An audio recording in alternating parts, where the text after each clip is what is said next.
Well, thanks everybody for waiting. I'm 18 meetings behind the way it looks, but I'm trying really hard. My dad would always say, don't confuse effort with accomplishment. So trying means something, but maybe not everything. Well, Mike, you come. Why don't you guys come on up here? You know, Caleb and all y'all, at least stand. Mitch, you guys, you want to come up and stand with us and everything, but we got a couple of bills that we're going to sign. You know, our first bill that oh, wait on everybody.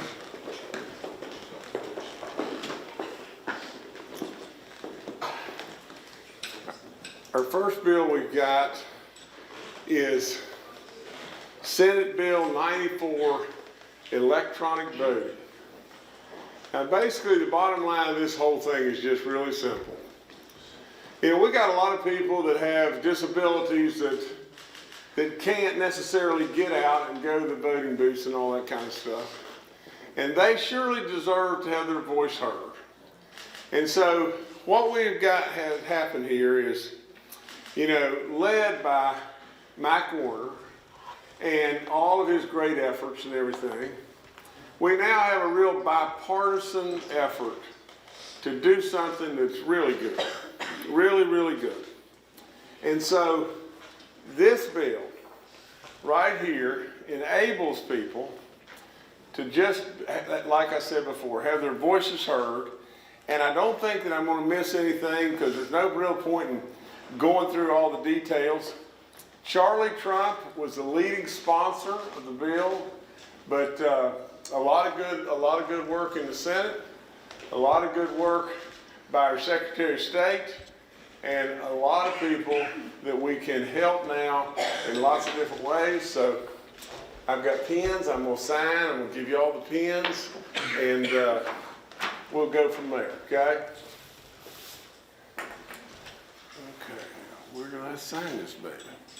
Okay, that's a good enough spot, isn't it?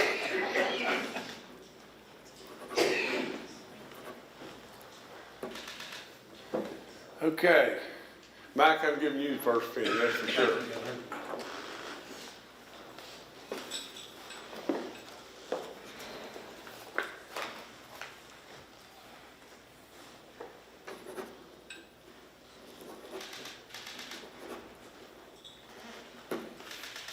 And Mitch, you got to get the next pen, brother. I've got one here. I got one that's got to go to Charlie here somewhere too.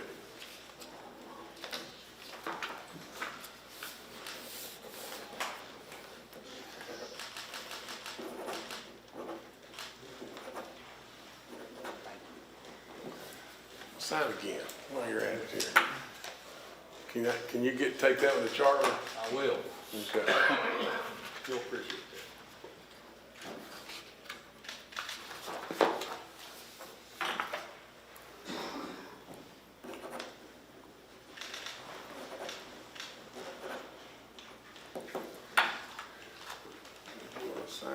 Do we have any other senators? Anybody here? I know Sue's right here, but Sue, there you go, babe.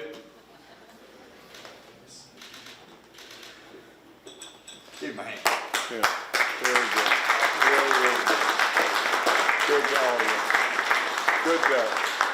Good job. Okay, we got another bill.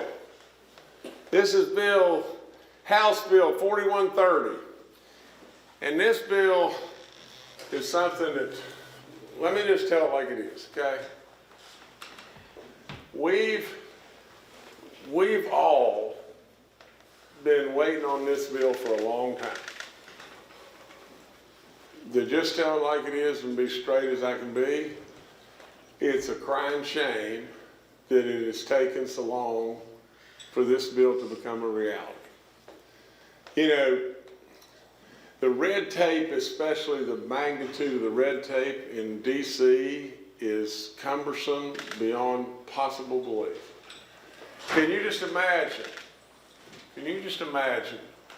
if you were a family that was was waiting on the construction of your home that was devastated by the terrible flood of 2016, or whenever it may have been, and you're waiting, and you hear 5 more layers of red tape, 5 more layers of bureaucracy, 5 more layers really of the swamp, whether the swamp be a DC swamp or our swamp.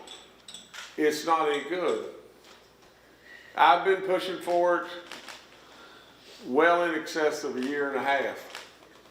A lot of people here have been pushing for it to give us the simplicity and the multiple aspects of being able to go to work, to be able to really truly put people on the ground, hammers, saws, and really go to work faster.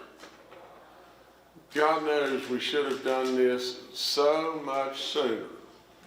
But here is the absolute bottom line of the whole thing. And that is just this.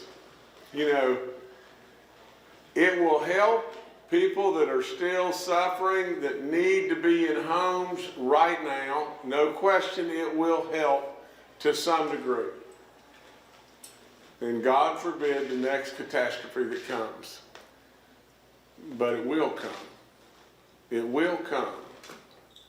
And that is terrible to think about. But the next catastrophe that comes, we'll be better prepared.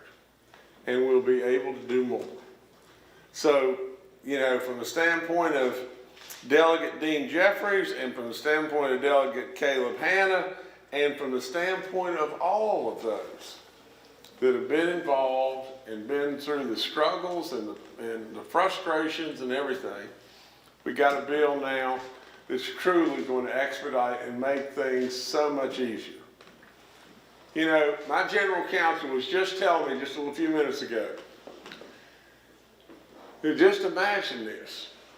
Imagine bundling things to where if you had 10 houses and you wanted to bid those 10 houses, and one of the 10, you know, there was some hitch, whether it be HUD or whatever it may be, and they were bundled together, you couldn't do anything.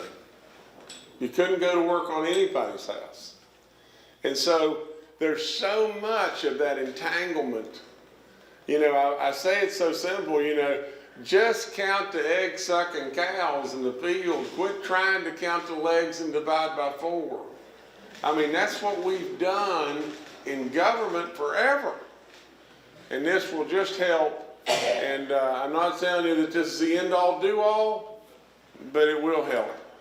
So with great pride, great pride, I sign this. You know, let me tell you, and you got to know that I was involved in this 2016 flood in a bigger way than anything that I have ever been involved in. We looked for bodies all over the place and found them. There was a young lady at the Greenbrier Hotel that just happened to be in the reserve, and the guard found a body in one of the ponds on the golf course and waded out in the pond to get the body out of the pond. You know, we hunted for a little girl, 14 years old, for 6 weeks and finally found her like 4 or 5 miles downstream. I know how bad this was, and I know what it was like. Not from the standpoint of just being your governor, and I wasn't the governor at the time, but just from the standpoint of just this, you know, oftentimes we see or hear of a catastrophe, but it's not at our house. And we can go to Wendy's or something like that, and we think how bad it is, but we don't feel it to the magnitude of until it's in our house. Well, I was there.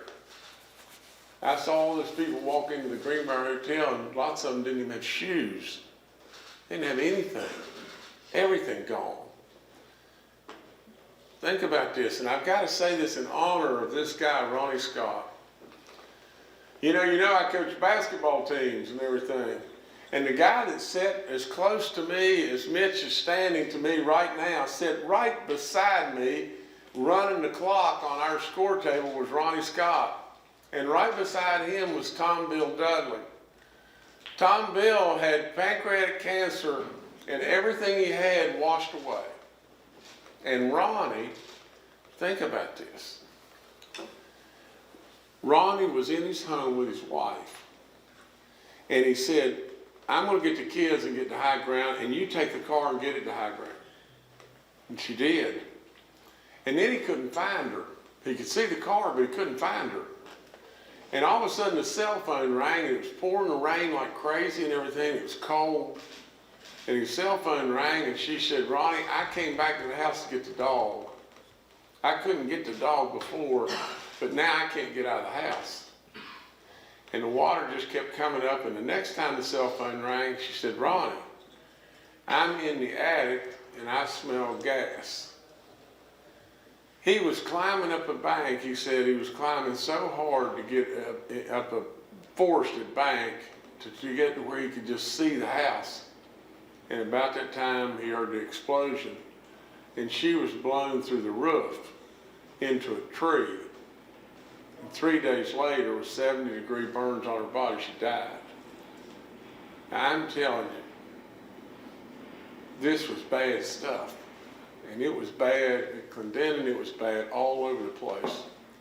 And so with unbelievable pride, I get to sign this, and so maybe this will help a little bit for a lot of people.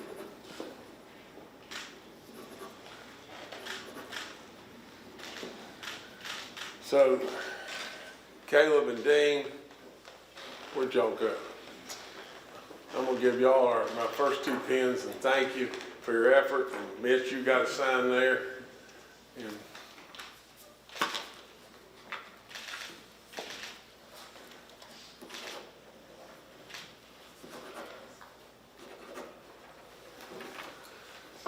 thank you guys. Thank you.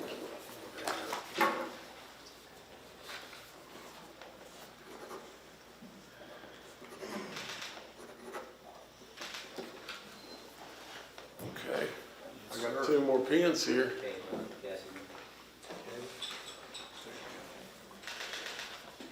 Okay, how you doing?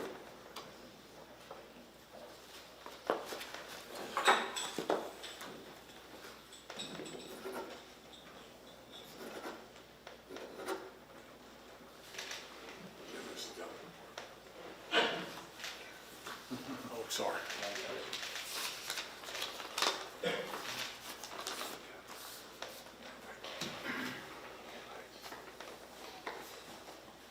All right, thank you, Governor.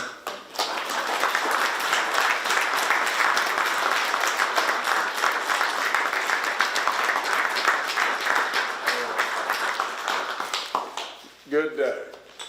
These people work hard, got good legislation, and we're moving in the right direction. So thank y'all again for coming and everyone. Thank you.